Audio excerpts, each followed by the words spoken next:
Good morning, everyone, and welcome to our webinar this morning titled Leadership and Mentorship with Master Professional Jeff Claus. Just before we start, a few local rules.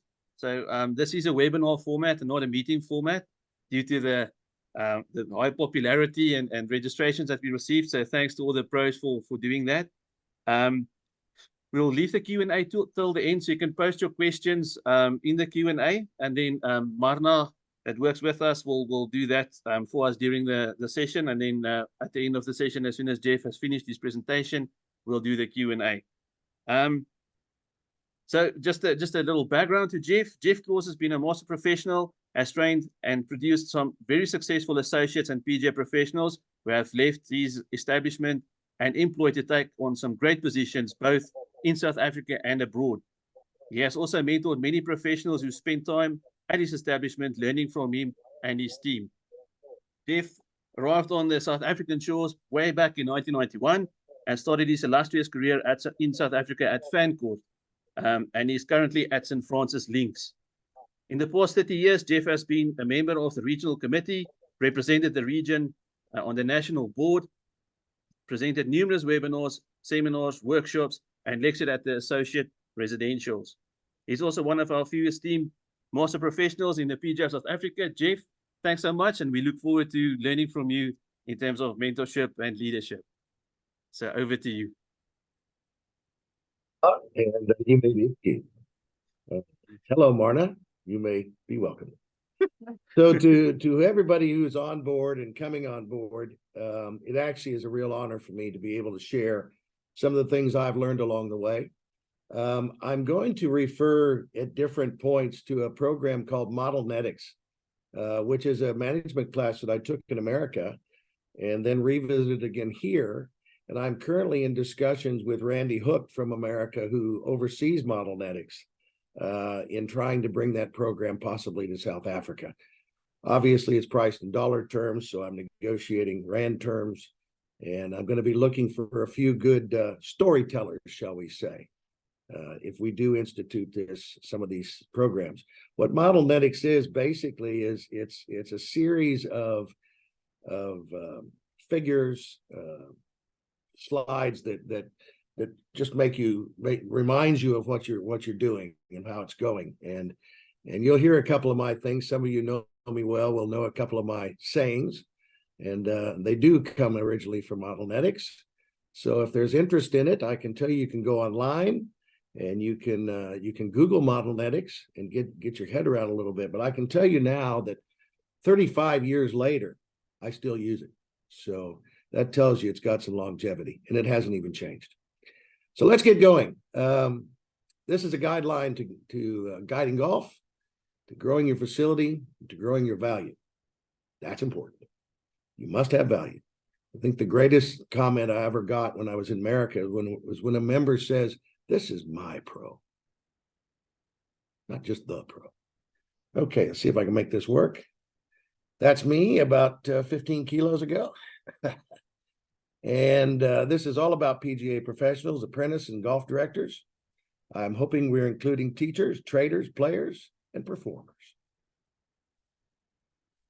All right, these are some of the things we're going to talk about. The difference between the PGA golfer, professional golfer, and the PGA golf professional. Talk a little bit about the director of golf, what I consider to be the pinnacle position of the PGA golf professional. We'll talk a little bit about the right stuff, making sure that we're looking for knowledge and experience and growing that. We'll talk a bit about our customers. Philosophy, your plan, your role. Surround yourself with the best people. That has to do with selection, knowing your people, molding your people through change and delegation.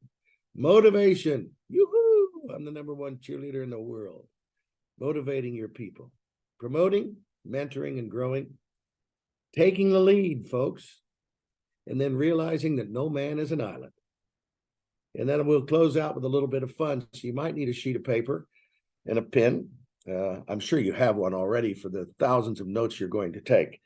But as I said, a lot of this will be common sense, and I think we'll be just fine. So you always get asked this. I mean, we all probably started out thinking we were going to be a professional golfer. But like me, who started teaching golf at 15 in the parks, which one are you? Obviously, the professional golfer entertains us, motivates us, competes with his skills as a golfer. And the PGA professional uses his skills to teach and develop new golfers and grow the game of golf in so many different ways. Now, this next slide I'm going to put up is going to look a bit cumbersome, but this is actually a slide that I got, I don't know, 35 years ago from the PGA of America. And sometimes you don't actually, and your members don't appreciate the hats you wear. And let me tell you what, we're going to walk through some hats. And you just tick off on your own little game how many of these hats you wear. The experts in the game and the business of golf. A trained instructor, a publicist, a business manager, an etiquette coach. Geez, that goes from 14 to 84. Inspirationalist, accomplished player. It's a given. I have a great future behind me, but let's not go there right now. Personal manager, personnel manager, junior golf mentor, motivator, community leader. I mean, how many of you are actually active in your own communities outside your club or your facility? Financial consultant. That's usually with my guys who overspend their food allowance. Event planner, innovator, golf shop operator, rules authority. One of the things that I think is a given for all of us, we got to be the rules expert. These days, everybody can go take rules tests, and your members do, and they probably got some members that know more than you do, but you still need to be the authority. And don't BS anybody. If somebody comes to you with a sideball, curveball, as we said in America, and you don't have the answer straight away, well, pick up the phone and call the authority. A clinician, an event coordinator, a skilled club fitter. Well, that skill's gone beyond normal guys these days because you got to invest in the equipment as well. Humanitarian, inventory manager, outing director, team captain, club repair person, master of ceremonies. And just for the record, the first time I spoke in front of people was to do the local rules for a husband and wife tournament in Texas. Right before I did that, I went and threw up. I was so nervous. And it was just a rules thing. You should be a competitor. You should be an expert merchandiser. And with all that's out there today, you should know everything and every thread that comes out of what you're trying to sell. In many cases, we're the handicapper, facility director, equipment consultant, service trainer, fundraiser. Think about that one a minute. F&B manager, counselor, private tutor, promoter of golf, and above all, friend. Now that's a lot, isn't it? But you don't really stop sometimes to realize what a role you play in your facility. Small facility, large facility, range, doesn't matter. Look at all the different roles you play. And I go back to things like etiquette coach, motivator, clinician, humanitarian, master of ceremonies. There's so many different ways you can put yourself out there and make a difference. Obviously, I don't think I've reached my pinnacle yet. I'm still learning every day. But the position of a director of golf to me is actually should encompass everything in the club.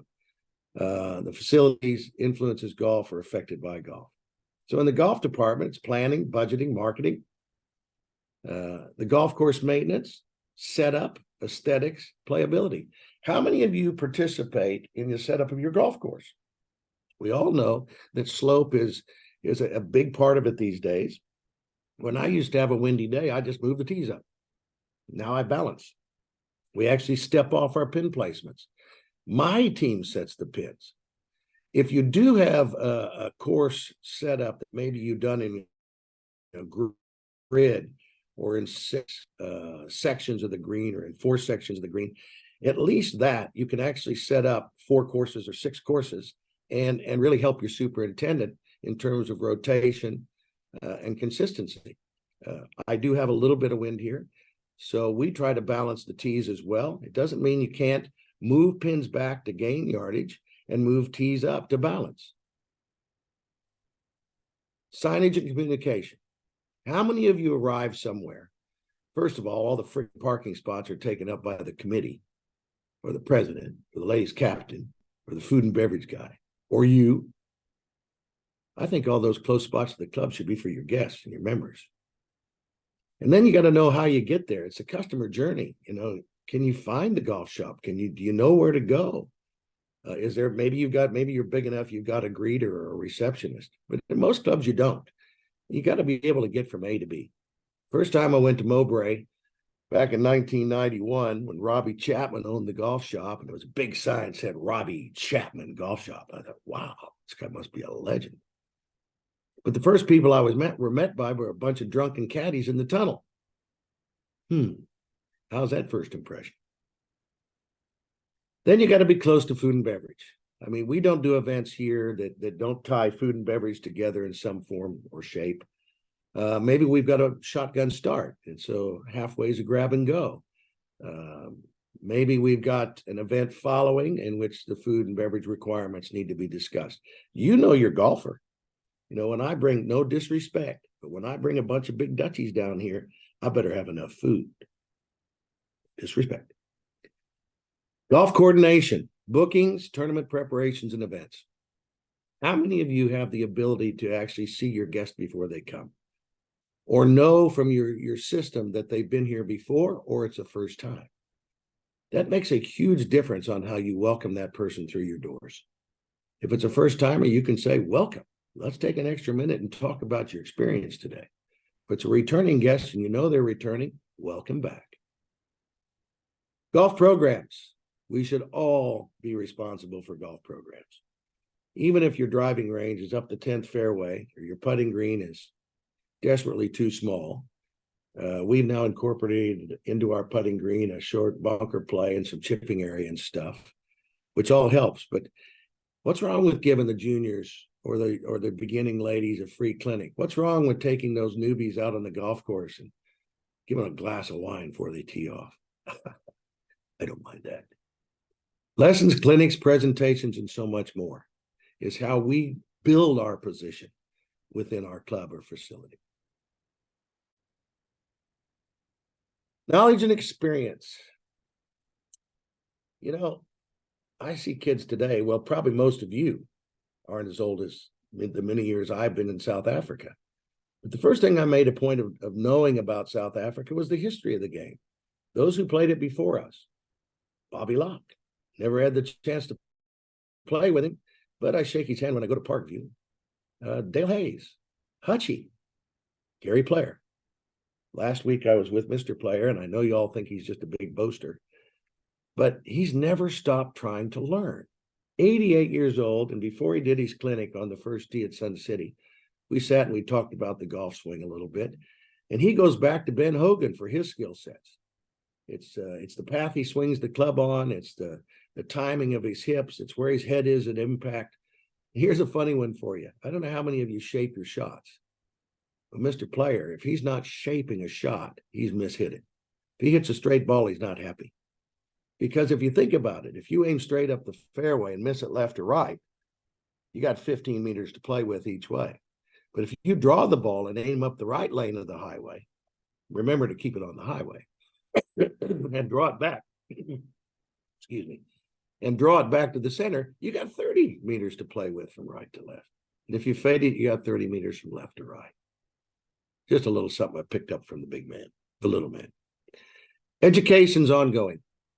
With what we have today in YouTube, with what the PGA of South Africa offers it in seminars, maybe even what you can pick up through Kamasa, if you're a member of Kamasa. They offer programs for continued learning, and it never stops, folks. You're either going forwards or you're going backwards. No such thing as coasting. And then obviously on the job. Knowledge and experience that you gain on the job is priceless. So don't enter into this game as a first or second year rookie apprentice and think you've got this thing waxed. unless you've already been studying the game and doing a lot of homework on your sides, because really that little bit of personal time is what's going to set you apart from the rest of people. On-the-job training also means listening, which I'm going to talk about to a great extent later. Talk to the members, talk to your fellow, your peers and your other people that you work with. You learn so much from each other if you talk to each other. Self-improvement, I've just already touched on that. Books, internet, TV. Borrowed perception. This is where I'm coming from. It's so flattering when somebody comes and asks me what I think. Don't you feel that way? But it's also good to ask. It keeps you humble. So you borrow the perception of others where it's necessary. Opportunities only come to those who go above and beyond the job description. Now, that doesn't mean you have to work 90 hours a week. In my day, it did. In my day, we went at 6:30 in the morning, we left at 6:30 at night, and then we got 9 holes in if we could. I used to say that I paid people from 8 to 5 and promoted them from 5 to 8, Mayor. And we can't do that anymore. Today's about balance between job and personal life, family and other interests. And I think we can all do that. But the bottom line to it is, my last line on this slide, be at the right place at the right time. It's not that hard. Prize givings, maybe on the first tee where I spent the entire December holiday, greeting 180 people on the day rather than just a couple that I passed during the day. So remember that one. Be at the right place at the right time. Then your customer. Now, maybe some of you don't have members. That's a pleasure. That means you got nobody shareholding all around you. But if your member is your customer, the next best guy is his family. And then it's his friend or her friend. Maybe it's their clients. And if they're bringing clients, maybe you can find out something about the client before they come. Back in Houston, Texas, in the day when I was a young assistant professional, I was asked by one of my members to play with his client.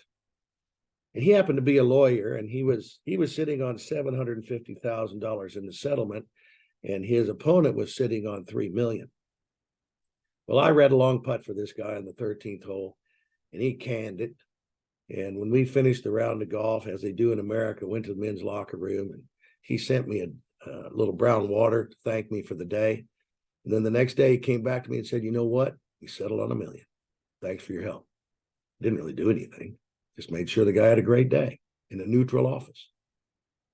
So it's also his referrals, and it's the visitors who come to you. The visitors, quite simply, could be your next members. You got that? All right, let's shift the gears just a little bit and talk about planning. Your philosophy, your plan, your role. What are your clubs and facilities goals? Think about this. Do you want more golf? Are you there to promote more rounds of golf? Are you there to try to encourage people to become members? That's even members of the range, of the facility. Maybe it's packages, maybe it's bundles, whatever you want to call it. Are you looking for more guest play because of income? Are you looking for less guest play because of space? More corporate days, less corporate days? You know, I've known a couple of clubs that do corporate days twice a week. I mean, the members only know their place on a Wednesday and a Saturday, the ladies on a Tuesday, because the other days are for corporates. And that's how you get to the bottom line. But maybe you have a smaller corporate day in which you don't close your golf course to everybody for the entire day, but you put more into it. I've often looked at corporates and said, you know, instead of bringing 144 golfers through the show, maybe we bring 60 and we get a little closer to them. Conferences and weddings. There's no doubt that by our facility hosting weddings and conferences, we're also exposing more people to our facility. And you know where I am. I'm in the Eastern Cape. There's a bridge too far when I first came here. This might have been the toughest job I ever thought I was taking on just because of location. And now we've made it a location that you want to be at. I know, don't end your sentence with a preposition. A location where you want to be. And then there's reputation. You know, does your club, does your facility have a good reputation? Does your golf program have a good reputation? Are your teachers good? Are you good? Reputation is what brings more people to us. And then exclusivity. Some clubs survive today because they're totally exclusive. Can't touch. Look, but you can't touch. Some clubs are exclusive just because of price. Can't afford me. But exclusivity can happen in many, many ways. And all I'm saying is if you're a club that turns a lot of guest rounds or a lot of resort rounds or a lot of outside play, still make your member feel like he's king. Treat your members as royalty. You've heard this before. And treat your guests as members for their stay. All right, let's talk about the northbound train. This is probably my first slide that comes from athletics. Simply understand your philosophy, your plan, and your role. And what it really means more than anything beyond what I've written here is that you should have your expectations. You should know your values. You should appreciate the rewards and the objectives. Northbound train is really the role we play in bringing everybody else on board, embracing what we're going to do. Now we got to adjust. You know, I think you also know that I say we are here to anticipate and be flexible to our members' and guests' needs and wants. But sometimes those needs change. Sometimes our club needs change. And in our particular case, because we are growing exponentially with residents and new homes and new members since COVID, it's changed our philosophy to access to the golf course. It's members first. Doesn't mean you can't play here. We want you. But in the holiday season, we had to restrict our play to 2 days out. Can you imagine a holiday village like this? You come here to play this great golf course and you can't get on. It's also a financial hit if you think about it. But basically, we had 86% of our rounds this year as member-based rounds. Members, their family, their friends, their kids. And 2 days out, we filled the rest of the day. You know, you have to look at the growth of your facilities. You have to look at the age of your members. You have to look at your gender, your opportunities to bring new people into the game, to bring new people into the facilities. You know, look at paddle. Look at, let's just use Country Club Joburg as an example. By expanding their facilities at one point to squash, and there were guys who joined there just to play squash. Now it's paddle and pickle and other things. Increase in member rounds. Now, for me, that's our ultimate reality. We are not moving toward exclusivity by design, but we're certainly moving toward member-based rounds because our members don't all live here. But get this, folks, we're over 300 homes now. Not trying to pun St. Francis Links, but 83% here are permanent, and a lot of them are younger because they can stay here and work here, raise their kids. Opportunities at slower times. Geez, I don't know if Gavin Woodruff's online, but Gavin says he just had 2 weeks off over the holiday. I wouldn't even know what that means because we get busy. I know that River Club Holotide and maybe a couple other clubs there in Hauteng did the same thing. But also maybe it was an opportunity. I was trying to get a friend of mine on to one of my members on to Stain City, and I just called before the season to say, are there any opportunities? I mean, what are your rules? Do they need to play with a member? And the response I got was, I think we can make a plan. So whether you got time off in the holiday or whether you holotide, maybe you had the opportunity to do some specials and packages, because I think some Hautengers are learning to just stay home and come when it's not as busy. We go from 7,000 people to about 40,000 people. That's busy. Okay, more on goals and planning. And many of you might work with committees. You might work with a board of directors. You may work with trustees.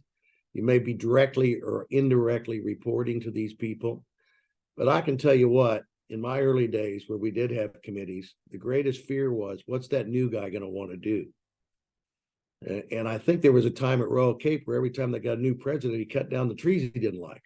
Surprised there's any there. But do you have a 5-year plan? Do you have a long-term plan or philosophy for your club? Do you have a yearly plan, monthly plan, weekly plans? What's your role in all this? Do you meet with the other people in your facility to discuss the opportunities and challenges you have going forward? And then lastly, and you'll see the arrow at the bottom of the screen, I've always, it's a little bit like the stock exchange and the price of your shares. You want your share value to be high. I like people who are givers, and I respect people who are takers, but I don't like people who give to get. Hey, remember what I did for you last week? You owe me. No, man. I want my share value to be high. I want to know that I've done more for others than they've ever done for me. And with that, it means surrounding yourself with the right people. Oops. Well, these are some of my right people. That's the Exco team right in the middle. Eugenie looks after a lot of stuff. Charles, second from the left, I'm looking at this middle picture, is my everything that grows. Andrew's our financial manager. I steer the ship. Liesl steers me, and Kevin looks after all of our services. Everybody else that's that are in these pictures are our team. And if we have one thing going for us, it's called passion. I'll get to that later. And just to point out a few of my key people, and I'll race through this. Norman Riley came to me from San Lemire. Nazim, who's on the right, jumping for joy, is part of our development program. I think he's one of 3 in the Eastern Cape. He's now in his 2nd year. He's the quietest guy you've ever met in your life until we gave him an opportunity to come out of his shell. Now he runs prize givings, does the results, sets up the golf course, sets the pins, along with our newest addition, Andrew Schlebusch, who's come to us from River Club. And he's in his hour earning part of his life. So our team is maybe 2 more than you have, but I'm blessed to have such good people. Here's my 2 most important when it comes to golf. Charles Blau is my soup, and Dana Sile is his assistant. Danny's been with us, I think, 15, 16 years. Charles been with us since 2012. And folks, I don't know if this is any part of your job or job description, but I can just tell you this. If in your workshop you don't have a brilliant mechanic, you're wasting money. You're losing money. Because Johan repairs before he replaces and builds before he buys. Think about that. And it's not just the equipment in the cart bar. He gets involved with members' carts. He gets involved with fixes in the kitchen. And yet when the time is right, he goes fishing.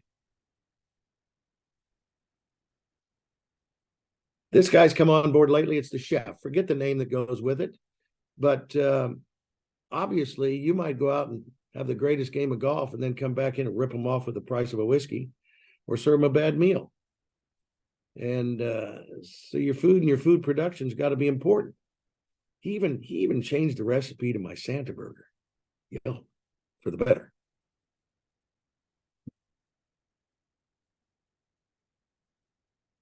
Yeah, okay. Thanks, Lisa. Outsourced? Well, we will continue to look at outsourcing where it comes to food and beverage, because in our particular case, it's a battle. We probably try to break even with our members more than make money so that we can keep prices right. But do they buy the culture of the club if you outsource? Do they understand how we swerve and do different things for the situations? Is it in the best interest for your members? Those of you who outsource, please reach out to me after this meeting. We're always looking for knowledge of a better way. But I need to know if you're getting exactly what you're looking for.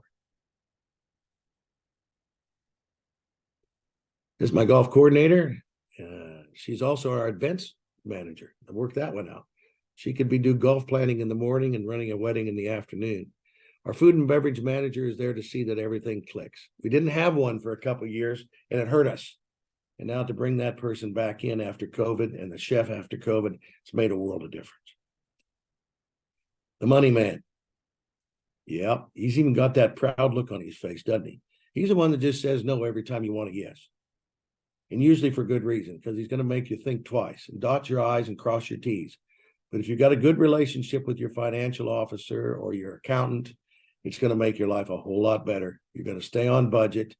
You're going to only, and when we budget for the expected. We don't budget for the unexpected. That's reactively more than preventatively. And as a result, our board understands that if we have the unexpected, we deal with it. This person's kind of important to me. Hired her when she was 17, and I now work for her. And this year, I think she turns 40, 50. She's missed everything here. As a matter of fact, I might as well go and tell you. I put this whole slideshow together myself. I did all the graphics, all the artwork, all the pictures. And then somewhere yesterday when I presented this to the team in the boardroom, it was kind of a dry run. I think it was the very first slide. She says, I don't like that picture. No, you can't print it like that. So she spent the afternoon and last night and this morning restructuring all my slides. So I give credit to Lisa. All right, this is another one from Modelnetics. And this has a lot to do with hiring people and making sure that you've got the right people in the right places. We refer to this as job fusion triangle, job being in the center, and then the three legs of the triangle. The first is to get the right person. It's not just the right person. There's more to it than this. They got to be able to fit into the situation that you're looking for as well. The job environment, the culture of the club. They got to be able to work with others, with me, with their peers, their clients, and your members. You don't just hire on personality and teach the skills. These days, you should be able to try to seek and find people that fit this criteria, make your life a lot easier. Can he or she adapt to the others? Can he or she get along with others? So important.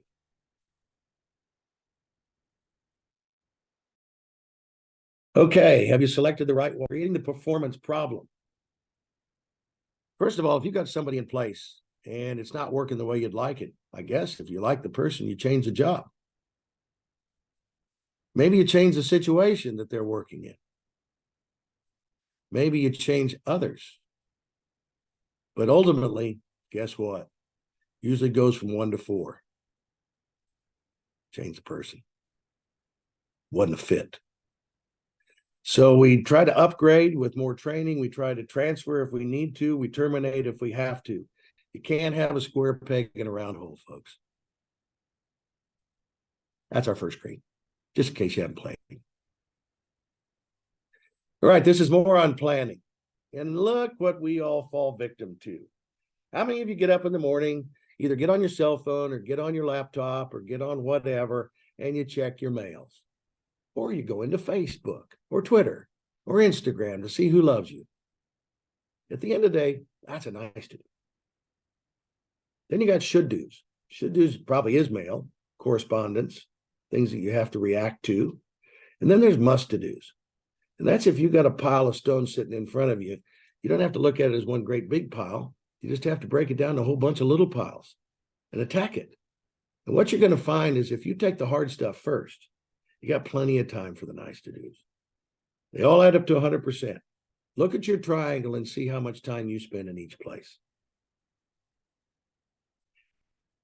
Some things that are nice to do can be postponed indefinitely without affecting your objectives.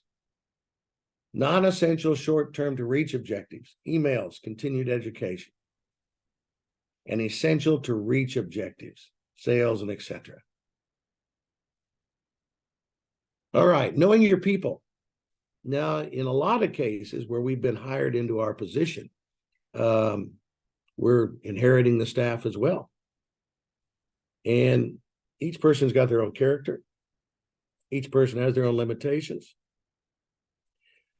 I've got to figure out a way to strengthen their strengths, like in a golfer, and reduce the weaknesses. I find that strengthening strengths is the easier side of that, and reducing weaknesses is just something that's going to come along the way. Or you change the situation, the job, or the person. And it's always can you or will you. Can you is ability. Will you is desire. Then we've got people who work for us, I call Army games. You don't have to be an American to pick this up. Army games means you've got people who work for you or work under you or with you that just need to be told what to do. Left, right, left, right. If I want to assign a task to somebody, I got no problem to go into somebody that's Army games because they will embrace the task that I put them through and they'll get it done. But then there's people who want everything. No, I'll do that. I'll do that. I'll do that. And we call that a tomato plant problem. What that simply means is before you know it, they got too many things on the vine, too many tomatoes getting big and heavy, and they end up not getting the job done to the best of their ability because they're trying to take on too much. Now, those of you who know me are going to know this next slide very well. This is called pesos. It's a form of currency in Mexico still today. I don't know what it's worth, but the letters, when they're spread out, are worth a lot. Remember when we were kids? Make your bed, clean up your room, pick up your toys. Why? Because I told you to. Now, if we've got to put something into place, the first thing we should be doing is planning it. If we're going to do anything, we first got to put a plan to it. Then whoever we involve, we must explain it to them. Guess what? Don't just expect them to pick it up. Maybe you got to show them. Like setting up our golf course, setting our pins on our greens. First thing we had to do was probably put a tee out front and a tee in the back to show where we're pacing from and to, like they do for all the pro tournaments, the books they make. So we plan what we're going to do. Then we take our people out and we explain what we're going to do and the balance of our golf course. Also in that planning, as I went and I set up all the different courses within, and I made sure I had an equal amount of left, center, and right, front, middle, and back. That's explaining and then showing. Then guess what? You just don't leave them out there. You need to go and observe what they're doing and finally supervise the process. How many times have you sent somebody to go do something, you know what you want them to do, and they come back and they completely cocked it up. Botched it up. Because you didn't show them. You didn't explain it to them. Didn't observe them. And you certainly didn't supervise the action. Now you end up doing it again. No one likes change. You cannot improve anything without change. Change is inevitable. It's inevitable. You must prepare those involved in the change. You must define to delegate. You must motivate the change. Remember the northbound train?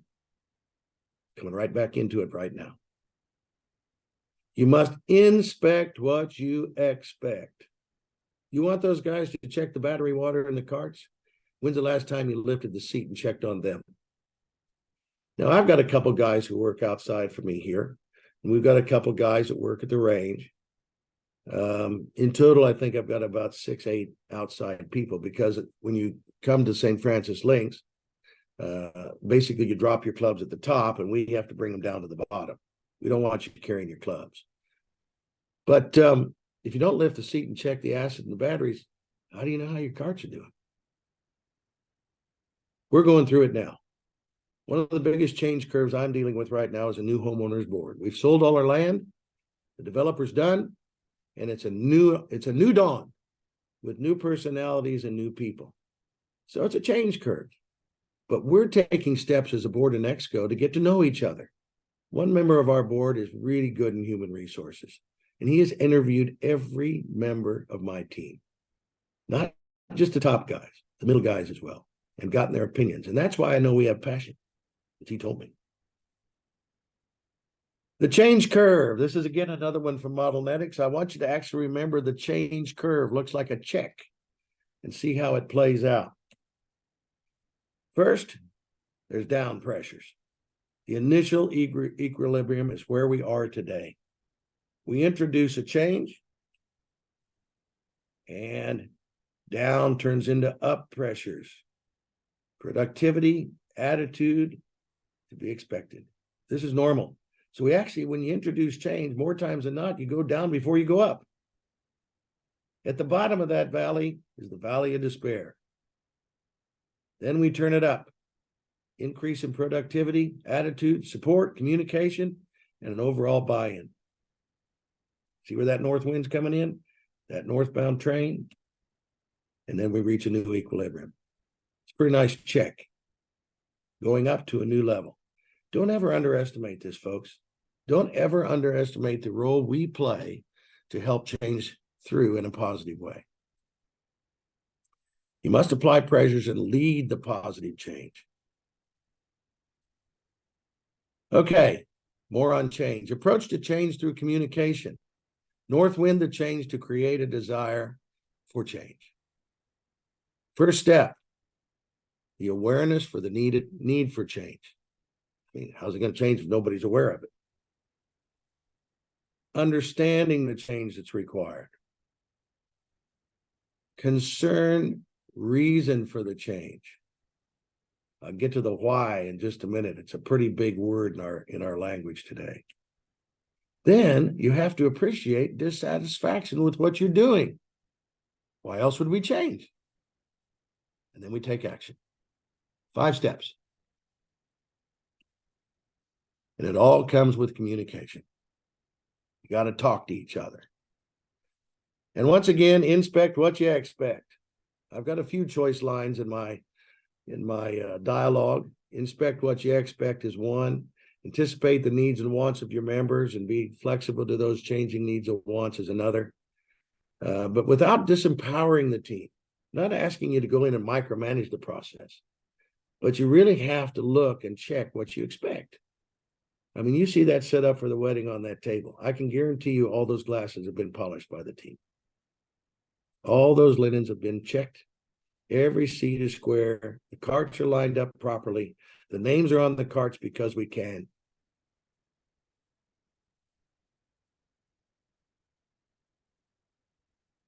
Managing your people. How many of you create a history? You know, there was a great pro at Country Club Joburg, I think. I'm looking right at him. He used to keep a card file on his clients and on his members. And a card would pop up when he'd look through his Rolodex and say, geez, he hadn't had shoes for 18 months. The member would walk in and he says, you know, you haven't bought a pair of shoes for 18 months. Guess what happened next? He bought a pair of shoes. Also means that you by creating a history, you don't have a situation of an indispensable person. You know, when you get to where you rely on somebody so much, what happens if he leaves? And really, you all know this one. This is a recent one. You know, if you decide not to train people, they're not going to do any good for you. If you do train them, they may leave. But which is better? I'd rather train them up and lose them to something better. Can you afford to rely on anybody that much? This, folks, is a Mack truck. I don't know if you've seen Mack trucks here in South Africa, but it's a big puppy. And if you get run over by the Mack truck and you can't come to work, what's going to happen to the rest of the team? What's going to happen to the things you're responsible for? And then I have a thing called promotion jettison. We all want to improve. At least that's how I was brought up. We all want to get to the next step, or the next rung of the ladder. We want to keep climbing. And that's the ability to give up some of your duties so that you can promote yourself, which means you kind of have to find your next guy, your next you, so that you can take on more. Otherwise, just tomato plant, taking on too much. Doesn't mean you got to give up everything in life. I still got a few good things I like to do that I haven't given up. And sadly, the only other person that ever learned how to do what I do was my wife. Now she's too busy, so I still do it. A little bit of calligraphy. I can still teach you. Where does that put you after the event? Puts you right in the center, doesn't it? I started this when I was an apprentice. I don't know, my 20s.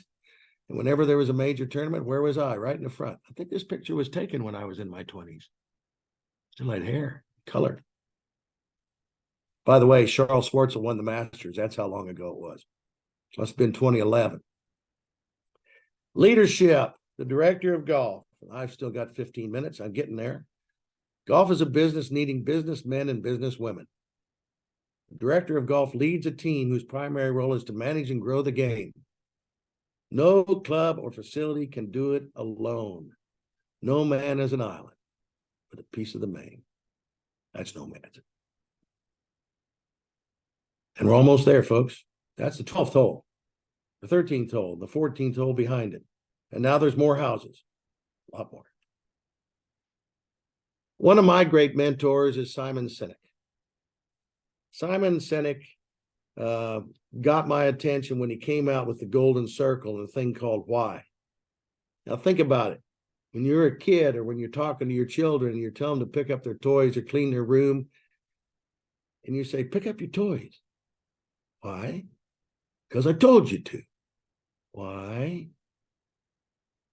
Get where I'm going with this? Do what you do. Do you do what you do? That's a mouthful. What's the purpose? We all know what we're doing. And in most cases, we know how we're doing it. But does everybody on your team buy into why we're doing it?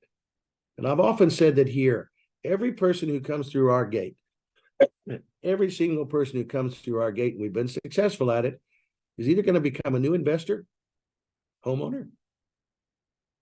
They're either going to become an ambassador for us, go off and tell others, or at the very least, they're going to come back and see us again. We do it right. That's our why. Why do we do it? We've got opportunities here to grow our club and grow our facility. Every time we meet somebody, we've got that opportunity.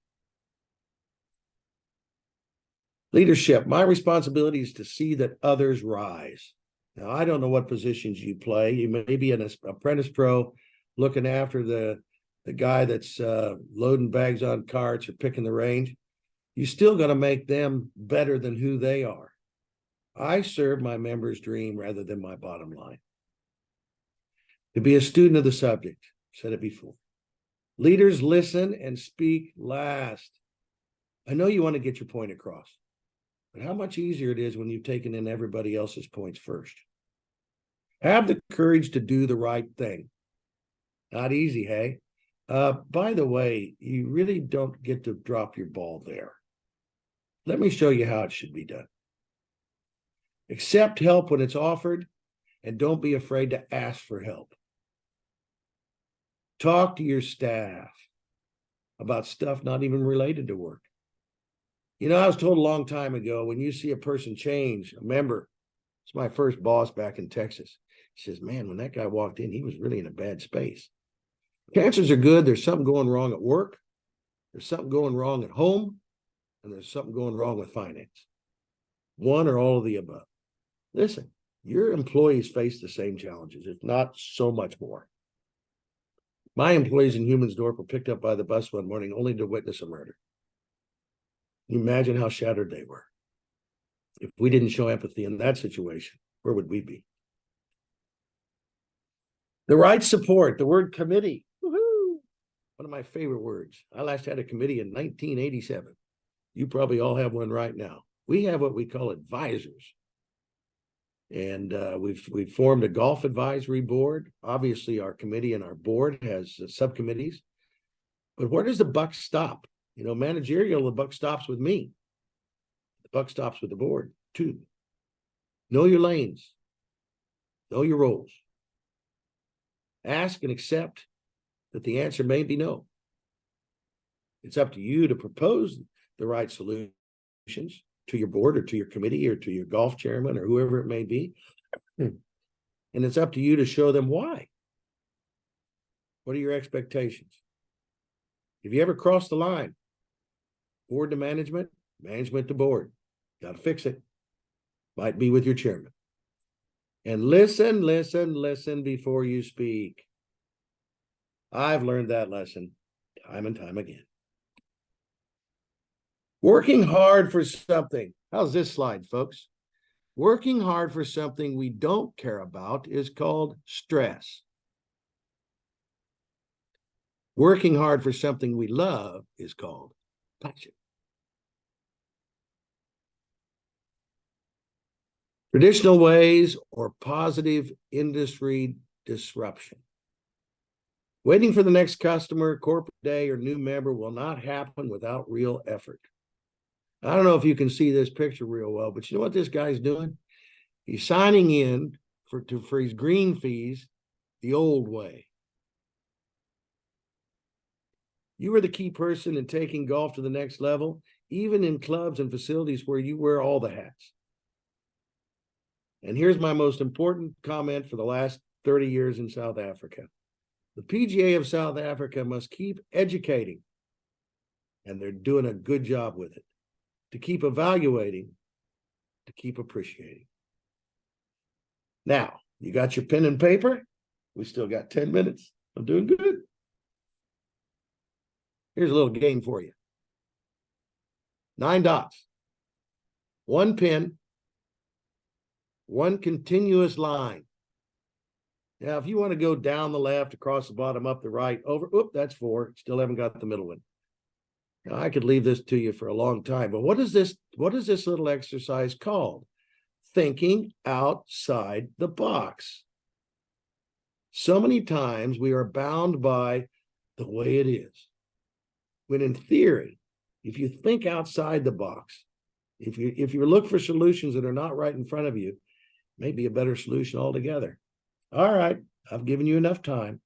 Here's line number 1. What's happening with that line? Oh, it's going a little outside the box. Ooh, line number 2. And number 3. And line number 4. How many got that? Raise your hand. I see Marna shaking her head. So at the end of the day, here's an example of outside the box. We were dealing with a bit of dismal weather. So what did the team do? We went into the dining room, moved all the tables and chairs, put up some tape, created some cups, and had some fun.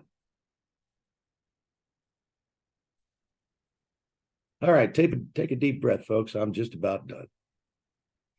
It's also important that we in our field give back. Think of the number of times in our community. You know, I live in a village. I live in such a small town that when we get involved with the community, we make a difference. Obviously. That top left picture is our 2 days a year of Woodlands Dairy. That happens to be, I think, that's Mr. That dropkick guy played for the Dallas Cowboys with Ingrid, our sister. And we raise a lot of money for hospice. So many people don't even know who the Lord is until it's too late. The one on the top right is Else for Autism. Money in South Africa stays in South Africa. 400 is the number of park runs we've done. And believe it or not, we've sold property because of park run, because they run through the estate. Look what united the nation. Bottom left is the fundraising we did with our own members to create dog food and care packages for the community. And obviously, bottom right, my salute to the captain of the European side. I was there, folks, and he beat them before they ever started. Luke Donald set up the locker room. He did all the pins. They practiced with those pins. He set the width of the fairways, the height of the rough, and it was a brilliant venue where you couldn't really walk with the players, but everywhere you sat or stood, you had a big screen and some earphones.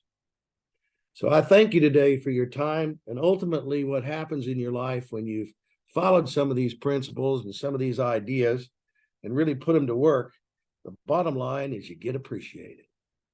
Last year, I got appreciated by my community as a business leader of the year. Notice there's 2 of us standing there.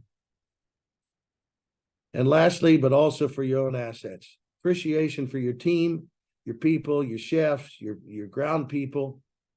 They all make it happen. This is the most precious gift you can give someone, time. And because if you give someone your time, it's part of life that you never get back. I thank you all for your time today, folks. I really do appreciate this opportunity to speak to you. And if you have any questions, now's the time. I think I can unshare my screen. Anybody talk to me? Am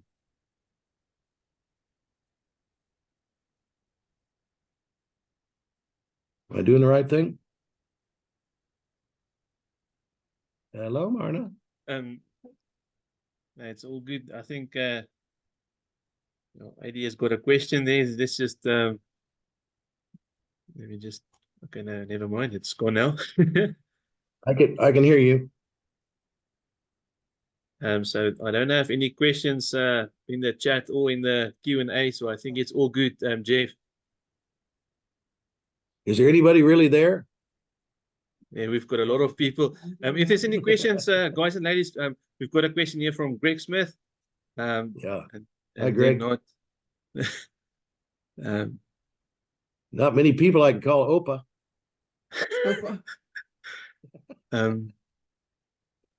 Sorry, he was. If you have a question, ladies and gents, just please just raise your hand and just keep it raised so I can help you, allow you to talk. Francis got a comment. He's just saying thank you for the great presentation. Well, always great to hear from you. And then Ronan also said thank you so much for your time. And Julie, hi Jeff. Just want to say thank you. It was fantastic to listen and learn. So there's also some comments coming through, which is a good thing. Thanks. BP Falloon also saying thank you, Mr. Claus. A privilege to listen and learn from you. Let's keep talking to each other. I learned. we got a few. I learned from John all Dixon. of you. I'm gonna allow him to talk. John, you can ask your question. Just unmute yourself.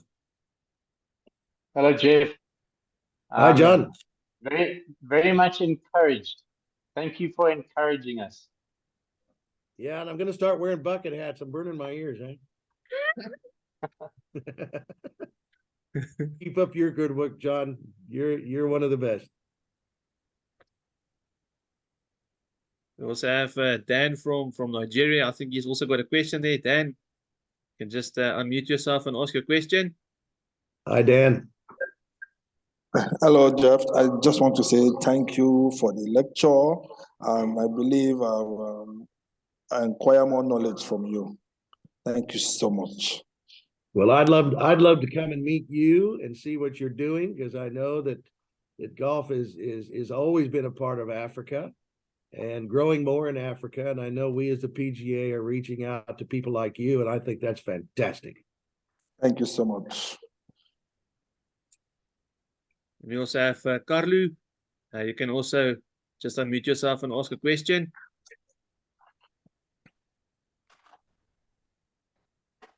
Hi, Carlu. Hoe gaat het? Goedemiddag. Lekker slap. Just unmute yourself, Carlu. Hi, Jeff. Thanks so much for a good presentation. Always nice listening to your great words and encouragement, and how we can make a difference in all the golfers in South Africa's lives, definitely. Well, you're doing it already. I'm proud of what you do, my friend. All the best. I'm actually here by Mount Edgecombe at the SA Stroke Play, playing the final 2 rounds today. Okay, brilliant. Yeah, by Kevin Stone's place. Yeah. Well, give Kevin and Desiree my very best. Yeah, the course is looking amazing, actually. It's really nice. That's great to hear. Awesome. Thanks so much. Okay, buddy. Thank you. Jeff, there's just one last question. The question reads as follows. I would like to ask you, if you have a new individual, what would be the best way to help integrate them into the team? I think it comes back to that job fusion triangle that I put up. You need to make sure that person can fit into the situation you've hired them for and get along and work with the people around them. So it's up to you to father that or mother that relationship with a new employee. I mean, we had a new girl start upstairs on Tuesday. We met her at the door. We put a new light over her desk. We didn't give her any flowers or anything, but we made sure she was inducted straight away and taken on a tour through everything. Matter of fact, that same day, I took our housekeepers, our waitresses, my chef, a couple of the golf guys, and we toured the golf course. Imagine, I went to Clovelly. No offense, Clovelly. You're the happiest club in the world. But I got to meet a gal that had been doing reservations for 14 years. She'd never seen the 5th hole. So as you bring somebody new into your team, get them as comfortable as you can get them right away. Thanks, Jeff. I think that covers all the questions. Cool. Yeah, thanks so much. I think, yeah, thanks for your time also. We really appreciate it. And then yeah, if you can just share that slideshow with us, I'll appreciate it. We'll get that through with the link to the pros. Okay. Yes. I'll leave you with this, folks. Please don't hesitate to call me. And like I said, if I don't have the answer, I'll seek it. If you still got a pen in your hand, it's 083 444 2370. And go to my website. Constantly looking to improve that as well, but tell me if it flows for you and it works. All our contact details are there as well. And come see me. Come see me. DP World Tours here in a month's time with the Sunshine Tour. If you want to come up on the Sunday and walk the final day as a PGA professional, that's fantastic. And we are hosting the PGA Championship for the 4th time again this year, right before 2 weeks before the Nedbank in November. Love to see the Blazers. Exciting times. Thanks so much, Jeff. We appreciate it. Eh? Okay, y'all. Have a great day. Thank you, everyone. Enjoy. Bye-bye.